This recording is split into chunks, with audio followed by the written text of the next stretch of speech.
Jumpa lagi dengan saya Eros Perwita di channel The Investor, channel yang mengupas tentang dunia saham. Masih seputar penurunan IHSG teman-teman sekalian. Ternyata penurunan IHSG ini membuat kekayaan para konglomerat di Indonesia ini juga turun. Nah, siapa saja mereka nanti akan kita bahas, tapi sebelumnya teman-teman sekalian, saya ingatkan bagi teman-teman yang sudah menonton video ini dan belum subscribe channel ini, maka subscribe dulu. Subscribe dan aktifkan lonceng notifikasinya supaya teman-teman akan terupdate ketika saya mengupload video saya yang terbaru. Jangan lupa juga kunjungi website saya eroseperwita.com, di mana nanti di dalam website tersebut teman-teman akan mendapatkan banyak informasi mengenai pembelajaran saham dan teman-teman bisa memanfaatkan produk-produk yang ada di website tersebut. Bagi teman-teman yang sudah membeli ebook saya di bulan Februari dan Maret ini, ya jangan khawatir teman-teman sekalian, nanti ketika semua publikasi laporan keuangan yang terbaru full year 2019 sudah keluar dan nanti ebooknya sudah saya update, maka akan saya berikan ke Anda secara gratis ya, khusus bagi teman-teman yang sudah membeli ebook saya di bulan Februari dan Maret ini ya. Maka jangan lewatkan teman-teman sekalian untuk membeli ebook saya. Sekali lagi di website saya eroseperwita.com.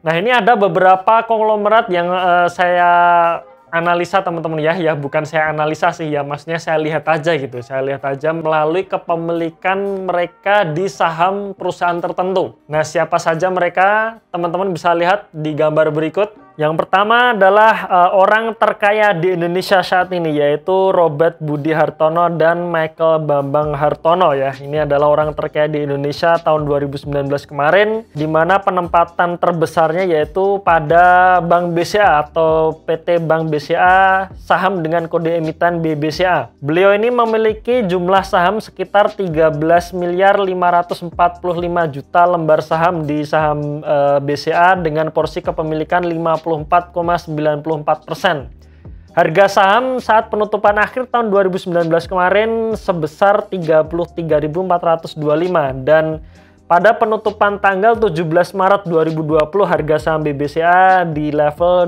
25.600. Artinya kekayaan Hartono bersaudara ini turun kurang lebih 105 triliun teman-teman ya. Jadi bayangkan turunnya saja itu 105 triliun. Dari kekayaan akhir tahun 2019 sebesar 452 triliun dan sampai akhir tanggal 17 Maret 2020 kemarin kekayaannya menjadi 346,7 triliun atau turun sekitar 23%. Wow ya. 3 bulan kehilangan duit 105 triliun. Kemudian yang kedua yaitu Prayogo Pangestu. Ini adalah pemilik perusahaan PT Barito Pacific Tbk. Dengan jumlah kepemilikan di BRPT ini sebesar 63,6 miliar lembar saham dengan porsi kepemilikan 71,48%. Harga saham akhir tahun 2019 ditutup di harga 1.510 dan penutupan tanggal 17 Maret 2020 kemarin harga saham BRPT ditutup di harga 570. Jadi kalau kita lihat kekayaan beliau ini di tahun 2019 akhir itu sebesar 96 triliun dan sekarang tinggal 36,2 triliun. Artinya Prayogo Pangestu kehilangan kekayaan 59,8 triliun atau turun 62%. Selanjutnya ada Susilo Wonowijoyo. Ini adalah pemilik PT Gudang Garam Tbk ya, atau saham dengan kode emiten GGRM. Jumlah saham yang dimiliki beliau sebanyak 1,3 miliar lembar saham dengan porsi kepemilikan 69,9%. Tahun 2019 akhir GGRM ditutup di harga 53.000 dan di tanggal 17 Maret 2020 harga saham GGRM ditutup di harga 36.450. Artinya kekayaan Susilo Wonowijoyo ini turun dari 70,6 triliun menjadi 48,5 triliun atau turun 22 triliun. Jika dipresentasikan turunnya sebesar 31,2%. Nah, selanjutnya ini saya pilih Garibaldi Thohir ya, atau adik dari Menteri BUMN kita, Bapak Erick Thohir ya.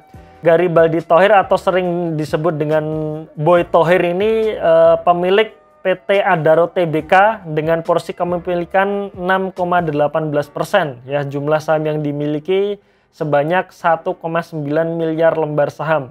Harga saham Adaro tahun 2019 akhir ditutup di harga 1.555 dan sekarang ya, artinya tanggal 17 Maret 2020 harga saham Adaro ditutup di harga 725. Kekayaan tahun 2019 sebanyak 3 triliun dan sekarang hanya menjadi 1,4 triliun atau turun 1,6 triliun. Kurang lebih turunnya sekitar 53,3%. Kemudian selanjutnya ada Bapak Sandiaga Salahuddin Uno ya. Beliau ini juga pemilik dari perusahaan PT Saratoga Investama Sedaya Tbk ya, atau saham dengan kode emiten SRTG. Beliau memiliki 583 juta lembar saham SRTG atau porsi kepemilikannya sebesar 21,5%.